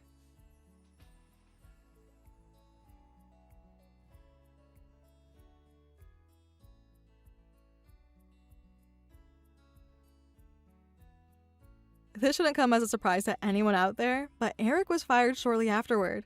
Since he had successfully burned bridges with just about everyone in the department, there was absolutely no one to stick up for him. He was escorted out of the building by security, and the moment the door shut behind him, the whole office burst into cheers. It really is too bad, though. If he hadn't been such a lazy and power-hungry jerk, he might have actually become a successful businessman. The newly unemployed Eric spent the next several weeks lying around his parents' house. Eventually, however, the fact that his dad couldn't find a new job at a similar pay level meant they were unable to support their lifestyle anymore, or Eric either. So they booted him out of the house, and he's now out there living all by his lonesome. I'll bet that he's looking for a job that will pay him a lot of money to do next to nothing, but I don't think he'll have much luck.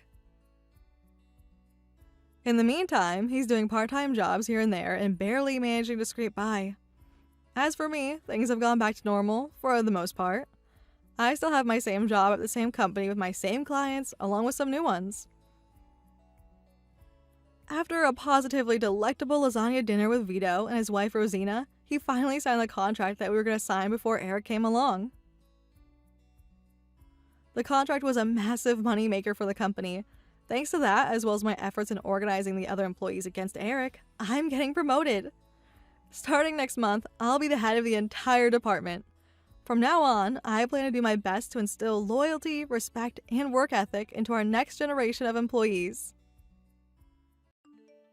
Hey there, Melanie. I know you're probably busy in the kitchen right now, but I wanted to say thanks again for inviting me to your housewarming party tonight. Yeah, sure, no problem.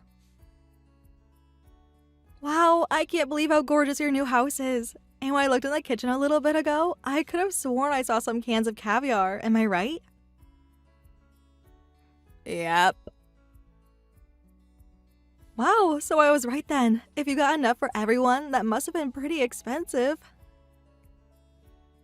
Like, really expensive. Are you sure you guys can afford to be shelling out that much money right now?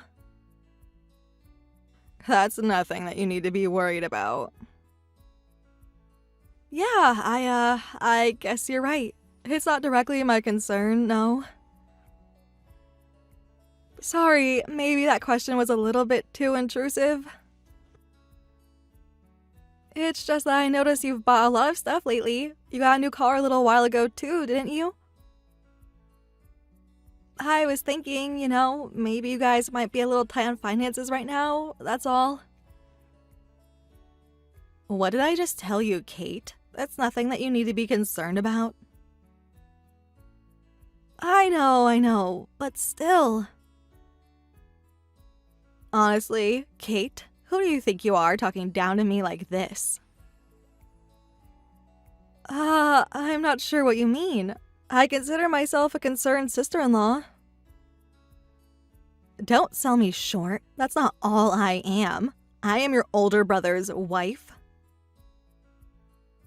I'm aware of that, since I only have one brother. Okay, then why do you need me to remind you that you need to show me the proper respect? You're talking down at me when I'm your older sister-in-law. Wait a second, aren't you 2 years younger than me? That doesn't have anything to do with it. Well, it kinda does, though. Would you stop blabbing for 1 second and just listen to what I'm saying to you? I'm telling you, not asking you, to show me the proper respect. God, this is so exhausting. This is why I hate dealing with high school dropouts. It's like you people are a completely different species. You don't have any sense of common decency whatsoever. Hold on. If we're talking about showing people proper respect, I don't think calling another human being a completely different species is very respectful. I'm trying to give you some slack, since I'm sure you're stressed out preparing for tonight's dinner, but you've been pretty short with me all evening. Yeah, and you should be grateful that I'm even bothering to respond to your endless condescending texts. You want me to just tell you to F off? Because that's what I'd like to say to you right now. Excuse me? And what are you doing standing around playing with your phone anyway? Dinner's ready. Now get in the kitchen and carry it out to the table. Oh, did you need some help with that? Sure, I'll head over to the kitchen then. Hurry it up, will you? I allowed you in my house, so the least you could do is pull your own weight while you're here. And besides, this is what you're used to, isn't it? All you high school dropouts are good for is manual labor and food service jobs.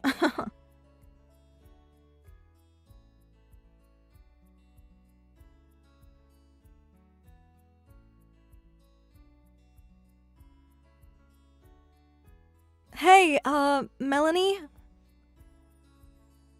What? I don't think you set out enough plates. There you go, looking down on me again. I definitely did set out the exactly right number of plates. There's one for each person here tonight. Unlike you, I graduated from high school, so I know how to do basic math. I'm not trying to insult you or anything. I'm just saying there aren't enough plates. There are 15 people here tonight, but there are only 14 plates. Are you stupid and blind? There are only 14 people here for dinner. No, I just counted again, and there are 15 people here, 14 in the dining room, and you in the kitchen. Don't tell me you're including yourself in that count. Well, yeah, I did, seeing as though I'm a person. No, you're not. High school dropouts aren't people. See, I told you I counted correctly. 14 people, 14 plates. Simple. You're joking. I'm joking. You're the one who thinks I would allow a freeloading loser like you to eat food as classy as caviar. Your inferior brain couldn't possibly comprehend the exquisite taste. I'll tell you what, though. You must have worked up quite a sweat carrying all those dishes and bowls for me. If you want, I'll give you a drink of water from the garden hose. I'll even put it in a paper cup for you. Oh, and if you're hungry, you can go through our dumpster and pick out some of our leftover scraps. What is wrong with you, Melanie? I don't want to hear that from someone who doesn't even have a high enough IQ to finish high school.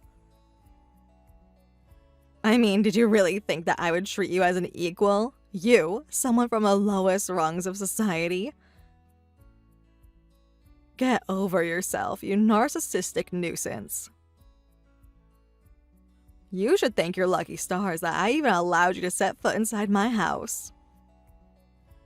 Really, I only invited you because I needed you to do the heavy lifting for me. It would have been absolutely exhausting to have to carry all the food and dishes for 14 people by myself. I don't believe you. That's my line. I've never met anyone so painfully unaware of their position in society. I get that you're an idiot, but really, how oblivious can you be? I guess I should have been prepared for this. Travis is always talking about what a total loser you are. Wait, you mean Travis has been bad-mouthing me to you? I don't know if I'd call it bad-mouthing, since it's all true. And can you really blame him for complaining about you? I can't even imagine how humiliating it must be to have a high school dropout in the family. Like, I wouldn't be surprised if he told all his friends and colleagues that he was an only child. You get it, don't you? The simple fact that you exist causes nothing but trouble for every single person unfortunate enough to have to be associated with you.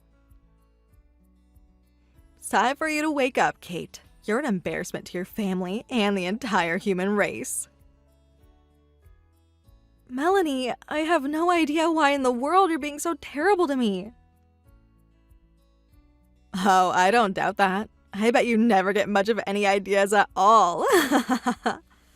Like, how many ideas could a room temperature IQ high school dropout like you even have? Well, that's about all I can stand. I'm going home now. Aw, that's too bad.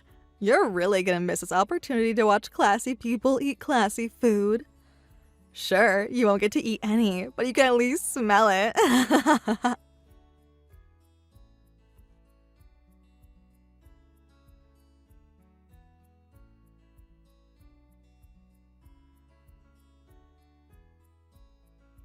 Yo, Kate, what gives? You'll have to be more specific. Don't be that way. I heard from Melanie that you were leaving. And she's exactly right. Your point? My point is that if you were gonna skip out before dinner, the least you could have done is say goodbye to the host, meaning me. Isn't that common courtesy? I won't be entertaining any accusation of violating common courtesy from you, Travis. After what Melanie did and said to me, yeah, I'm not even gonna validate that with a response. Uh-oh, did you and Melanie have a little argument or something? Come on, can't you just get over it and enjoy the party? We just got moved into our new house and wanted to have a nice dinner with our family. I'd rather not deal with petty squabbles like this right now. There wouldn't have been any petty squabble if Melanie hadn't started one. Okay, for real, Kate, you're talking like you think you didn't do anything wrong. There's always two sides to every story, you know. All relationships involve a little give and take. If you would have been a bit more conciliatory, I bet you could have avoided blowing up at each other. You don't even know the details of what happened between us, and you still expect me to be conciliatory? Is that what relationships are to you? One side is completely giving in to the other's demands, no matter how ridiculous? Oh, good grief, here we go again. You've always been this way, Kate, ever since you were a kid. Whenever any sort of conflict arises, you just say some vapid nonsense and pretend like you're a total angel. I said no such thing. All right already, sheesh. Calm down, Kate. Tell you what, go ahead and tell me your side of the story. Would that make you happy? Don't patronize me. Seriously, what's your problem? I have absolutely nothing to do with whatever's going on between you and my wife, and yet I'm going out of my way to hear you out. Exactly what part of that do you find so offensive? Ah, so your position is that you're just some uninvolved bystander, eh? Uh-huh, right, got it. Excuse me? What's that supposed to mean? It would take me way too long to tell you, so I'm just gonna send you some screenshots of our conversation. Look them over at your leisure.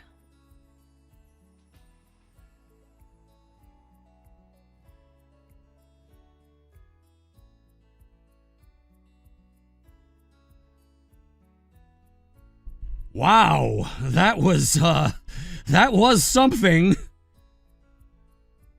Now do you see what I mean?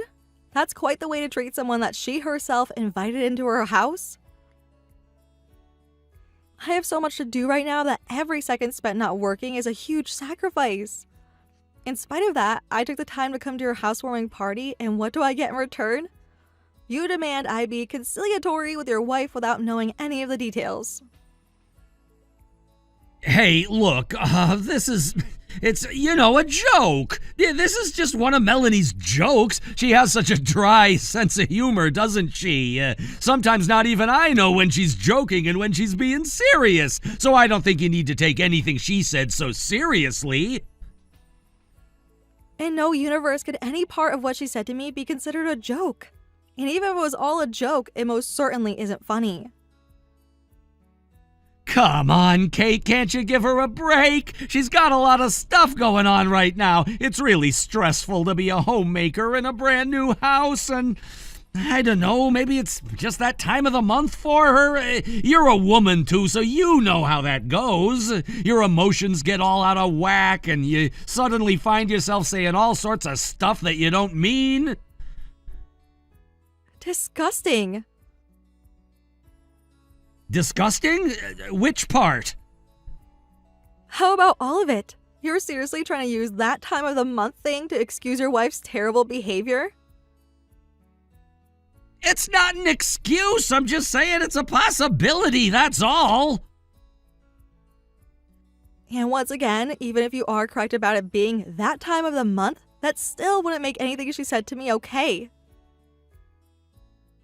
Okay, I get it. You win. I'll talk to Melanie and get her to give you a genuine apology.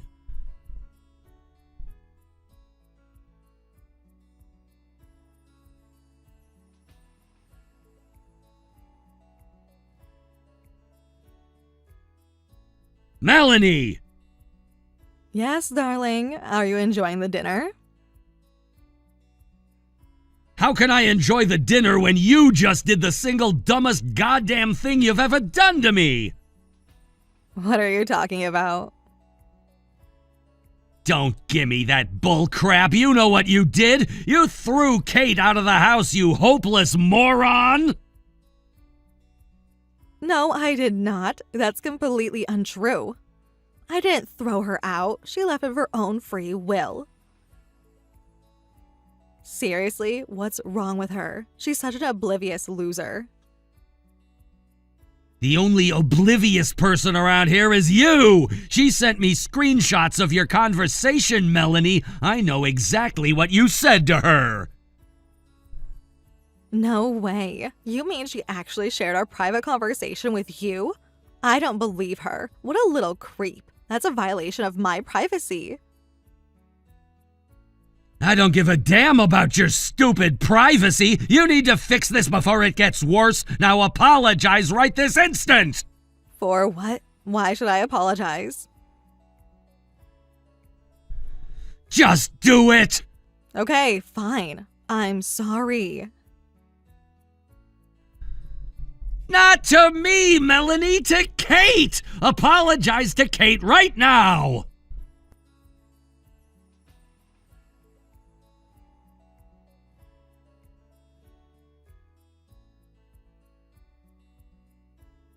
I'm sorry. For what? I'm just sorry. Yeah, that's not gonna cut it. You need to be more specific. Exactly what are you saying sorry for? I don't know. Travis just told me to apologize, so here I am. Sorry. Isn't this rich? Travis said he was going to make you give me a genuine apology, but I've seen Chanel handbags from China that are more genuine than that sorry excuse for an apology. Well, that's all you're gonna get, so I hope you're happy with it. I don't even see what I need to apologize to you for in the first place. You're the one who was behaving like a spoiled little brat at our house tonight. When are you gonna give us our apology, huh? You have got to be kidding me. I was the one acting like a spoiled little brat? Yeah, you were. You worthless high school dropout. Don't you have any insults in your repertoire other than high school dropout? What's wrong with me calling you that when you are one? That's the problem, Melanie. I'm not a high school dropout. What? What do you mean? I mean just what I said. I didn't drop out. I graduated high school. And I graduated from college too. You did? But I thought. I have no idea how or why you're under the impression that I was a high school dropout. I'm afraid you've been wrong about me this whole time. No way. I can't believe this. And where do you get off insulting someone else's educational achievement anyway? You never even went to college. Yeah, but at least I graduated high school. Congratulations! You managed to meet the ever-lowering standards that the government sets for public high school graduation.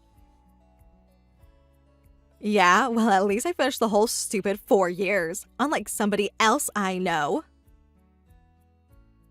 And who is that somebody, Melanie? In case you forgot, I just told you that I didn't drop out of high school like 30 seconds ago. Would you just shut up about school already? My God, what is with you and talking about school all the time? There's more to life than just school, you know. Excuse me? You were the one who started this off by looking down on me because you thought I was a high school dropout. That's an awfully convenient memory you've got there. Oh, that's real mature. I didn't start it, you did. Grow up, Kate. And so what if you're not a high school dropout? I don't see why that means I have to apologize to you for anything. That's actually the least of the offenses you need to apologize to me for. How about, the way that you were acting like an absolute jerk toward me for the entire time I was there? What are you talking about? I'm your older brother's wife. I know. What does that have to do with anything? Oh no, you did not just seriously ask me that question. Oh my God, you were going on and on about being a super educated genius, but you're that stupid. Man, they're giving out college degrees to just about anyone these days, huh? Yeah, sure, they just hand them out like Halloween candy. Now let's get back on topic. So what if you're married to my older brother? Okay, smarty pants. I'll give you a free lesson in sociology. I'm married to your older brother. That means that you are beneath me. Get it now? You had no right to be talking to me like you were earlier. Incredible, Melanie. Simply incredible. I'm utterly astonished. What's the matter, Kate? Did you run out of witty comebacks? Or do you finally realize where you rank around here? You know what, Melanie? I think you're right. I really am beneath you. Well, it took you long enough to admit that. Oh, please do accept my sincerest apologies for being so slow. It all makes perfect sense now. You're my older brother's wife, and that means you're my superior. Exactly. Glad you're finally coming along. And that means that even though I'm the one financing most of your lifestyle, and the only reason you were able to buy your house and your car because of that financial support, none of that matters at all. You're still my superior. And don't you ever forget it. Make sure you treat me with the proper respect going forward. Hey, wait a second. What did you say? About the house and the car, what did you mean? I meant exactly what I said. Yeah, right. There's no way that's true. My Travis worked his butt off in order to make the money to buy that stuff. And you want to take credit for that? Get over yourself. What a weirdo. I have no intention to take all the credit. All I'm saying is that if it weren't for my financial support, you never would have been able to buy either of those things. Why are you sticking to such a stupid lie? Travis works for one of the biggest companies in the state. He could buy me 10 more cars just like our new one if he wanted to. I understand that you know absolutely nothing about the real world, so you probably wouldn't get it. But even if he is working at a successful company, there's no way a 30-something middle manager would be able to afford either that house or that car. I'm not only giving Travis my direct financial support, I also got a friend of mine at the bank to give him a good deal on a loan. What's with you all of a sudden? You're acting like you're some kind of big shot. I would never characterize myself as a big shot, but I do happen to run my own company. Oh, please. No, you don't. There's no possible way you run a company. And what makes you say that, Melanie? Isn't it obvious? You're a high school dropout. Earth to Melanie, do you read me? We already covered this. I'm not a high school dropout. Oh, yeah, you did say that. But I mean, you're a woman. Women can't run companies. What century do you think this is? No one cares if you're a man, woman, or whatever you want to call yourself in the free market. All they care about is whether you get results. So yes, we very much can run companies. And if you're so convinced I'm lying about all this, why do you suppose Travis would be so desperate for you to apologize to me? Well, that's because, oh wait, does this mean you're telling the truth? I'm afraid I am, Melanie. Oh, well, in that case, what? Go on. In that case, I'll make up a plate for you right this moment. I haven't eaten my caviar yet, so you can have it. Don't worry, I haven't even touched it. I can't stand the stuff, honestly. Oh, is that so? I guess that means that your inferior brain couldn't comprehend the exquisite taste. Hey, you can't talk to me like that. How rude. It's the exact same thing that you said to me just a little while ago. Yeah, but that was before I knew that you actually had your own company. Let me get this straight. Your excuse for inviting me to your house, then treating me like trash, is that you're actually just a smug, stuck-up, elitist bigot? There you go again, making snide remarks at me. How do you think it makes me feel when you talk to me that way? Oh, now we're talking about your feelings? Well, yeah, put yourself in my shoes. The person I've been looking down on was actually a really impressive person. Not only that, now the tables have turned and they're the one looking down on me. Do you have any idea how it feels to get a taste of your own medicine? It sucks.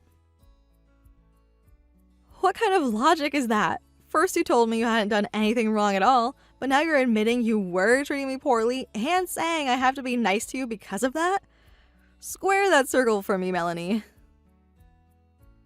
See? You're doing it again. Stop using my own words against me. I'm sorry, okay? I was wrong to treat you that way. And now we've come full circle. Sorry, but I know you're only apologizing because Travis told you to, and you still don't genuinely believe you did anything wrong. So, no apology from you is gonna have any weight at all with me. That's not true. I really am sorry. I'm really super crazy sorry. I shouldn't have talked to you like that. When you say like that, can you be a bit more specific? What exactly did you do that was wrong? Well, I'm sorry that I was rude to you because I didn't realize that you're actually a pretty impressive person. Yep, it's just as I expected. You still don't get it. What? This has nothing to do with whether or not I'm an impressive person. The problem is that you treated me poorly because you had a preconceived notion of how impressive I was. You're just not a good person, Melanie. How can you be so cruel? You're really gonna say that to my face, that I'm a bad person? What did I do to deserve that? And there you go again, proving me right. You actually don't understand that you did a lot of things to deserve that remark. If you had shown even the slightest bit of remorse, I might have been willing to have mercy on you. Wait, I do have remorse. I'm really remorseful. The remorsiest person in the world. Making up words to sound more sincere isn't going to get you anywhere with me.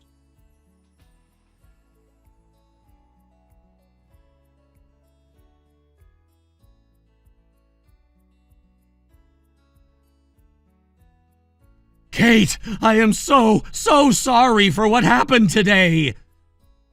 Save it, Travis. No, really, I need to apologize. I can't believe that Melanie was treating you so terribly. Don't worry, though. I'm going to give her a talking to. She'll never treat you that way ever again. I'm telling you, Travis, don't waste your time. I don't want to speak to her ever again. Come on, you know I can't just let things go the way they are. She's my wife after all. Can't you put yourself in my shoes for 1 second? You're my only sister, and now you're gonna cut me out of your life just because you had a fight with my wife? I'm willing to do whatever I can to fix whatever issues you two have with each other. Can't you meet me halfway? Would you knock that off? Knock off what? Did I come off as being too cocky or something? I'm sorry, that wasn't my intent. I was just trying to be a peacemaker. No, that's what I'm talking about. You're acting like you're some kind of neutral third party. I mean, I am, though. You're too late for that, Travis. She told me. Told you what? That you've been bad-mouthing me to her all this time. What? That's not true. I would never talk about you behind your back. For the last time, Travis, save it. I'm done. There's no other way to make this all make sense. How many times have I even met your wife in all the time we've been together? I think the first time I met her was at the wedding rehearsal. But despite her having nearly no contact with me, she randomly treats me like the scum of the earth. The only explanation is that you've been telling her all sorts of nasty lies about me. Not that I'm trying to excuse her behavior, of course, just to explain it.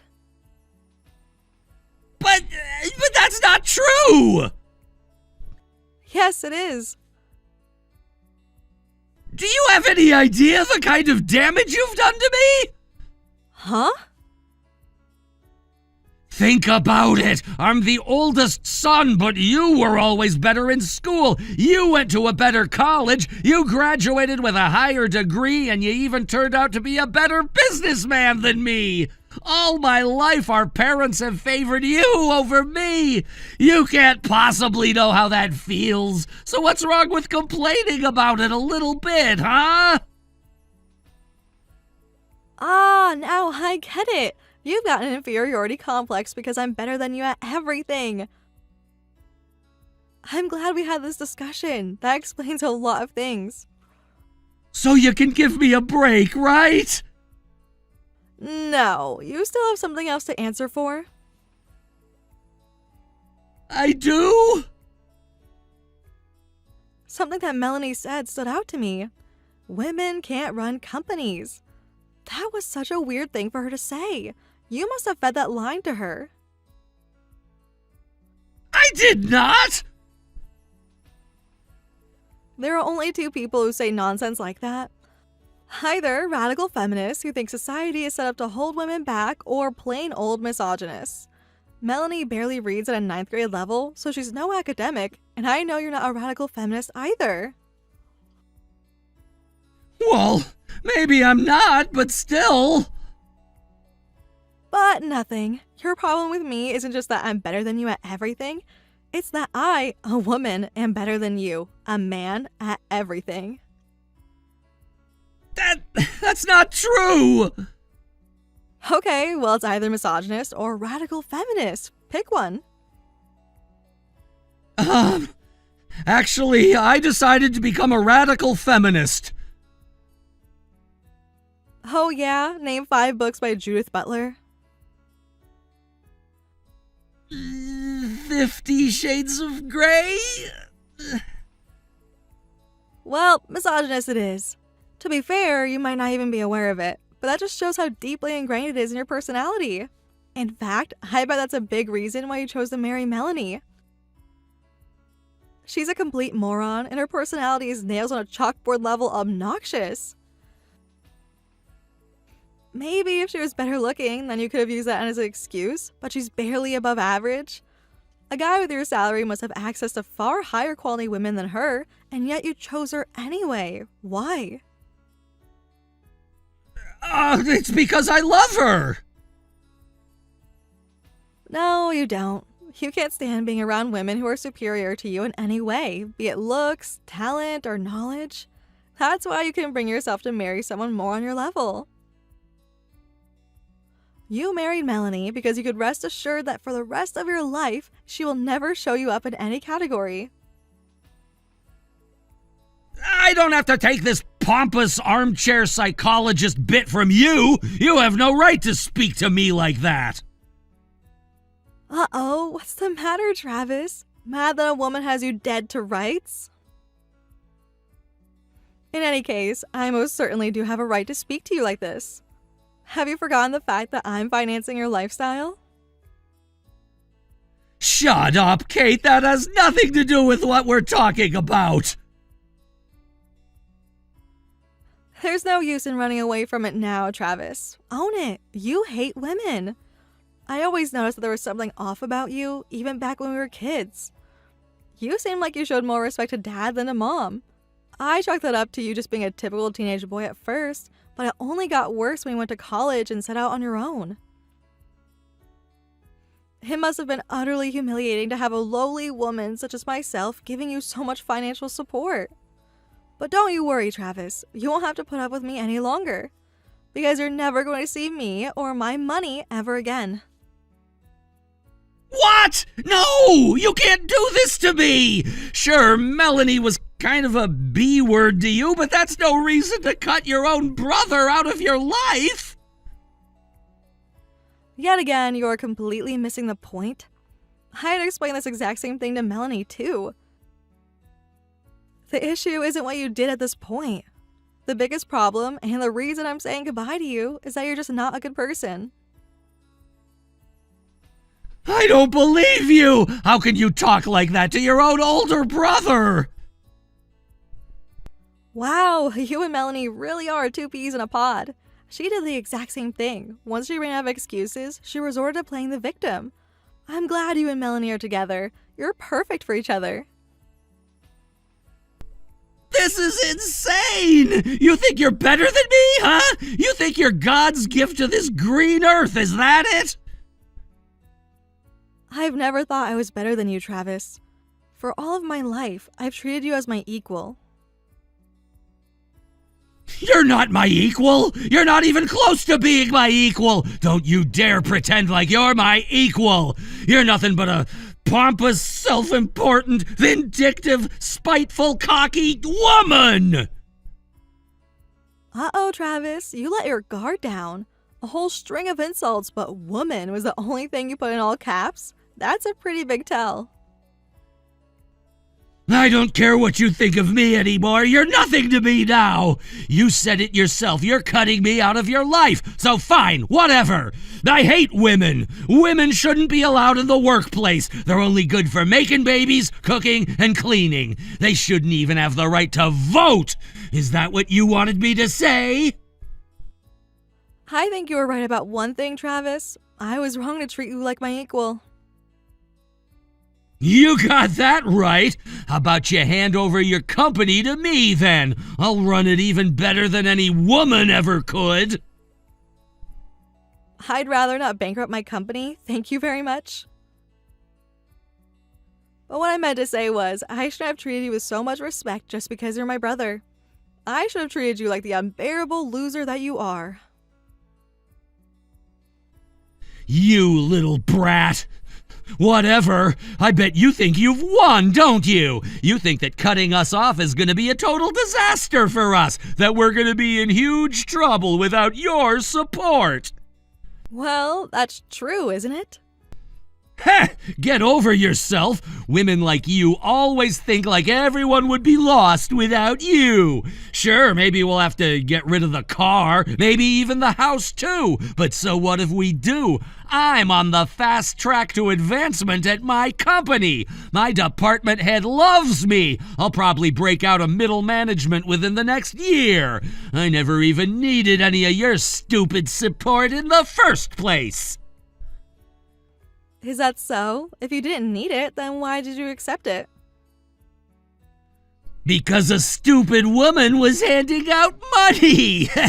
What was I gonna do, turn it down? You must think I'm as stupid as you, but you're wrong. I've never once been grateful for anything you've given or done for me. I used you, Kate. Thanks for being such a sucker. Boy, Travis, you have made a wild miscalculation here. Oh, yeah? What would your tiny woman brain know about calculation? That's another thing you and your wife have in common, bad memories. Did you forget how you got your job at the company you work for right now? I felt bad for you because you weren't having any luck finding work after graduation, so I got you in through my connections. Yeah? And what of it? Are you gonna try to guilt me into doing what you want me to do? Wow, way to lean into every female stereotype in existence. I'm just saying, the only reason that things are going so well for you at that company is because you're my brother. Your company's CEO and I have been friends since we were in college. For God's sake, Kate, get over yourself! You can't really think that's the only reason my career is going so well. You said it yourself, didn't you? The free market only cares about results, and that's exactly what I provide. I don't need you or my company. They need me! You think so? Well, we'll find out soon enough. What's that supposed to mean? As I hope you're aware, the CEO of your company is a woman. And she hates men like you even more than I do. I wonder what she would think if she heard about the things you've been saying to me tonight. No way! Are you gonna tattle on me? Tattle? Please. We're not middle schoolers anymore, Travis. Stop talking like one. No, I'm simply going to report you. You can't do that! You know what's gonna happen to me if you do! What's the matter? Didn't you just get done saying that your company needs you more than you need them? If that's the case, then there shouldn't be any problems. But, I mean, still! Goodbye, Travis. Wait! Why? It's just... Don't you think you're being a bit hasty? All of this has happened so fast! Why don't we meet up in the next few days to talk things out? I don't think we have anything else to talk about, frankly. I now know everything I need to know about you to make a decision. You're just an old-fashioned garden variety misogynist. Is there anything else you'd like to discuss? Yeah! What about Melanie and I? I don't know. What about you guys? If you get me fired from my company, how are we gonna get by? How am I supposed to put food on the table? This is a land of opportunity, Travis. I'm sure a competent guy like yourself can manage. And if all else fails, you can always go dumpster diving to search for your neighbor's leftover scraps.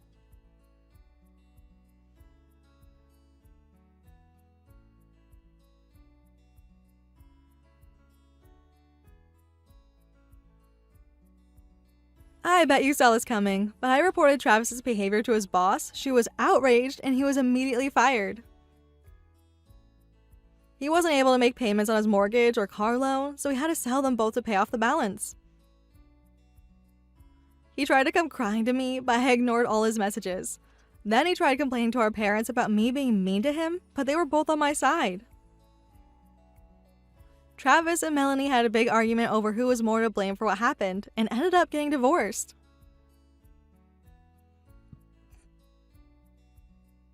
They had only been married for a month. I guess no one ever taught them not to bite the hand that feeds them.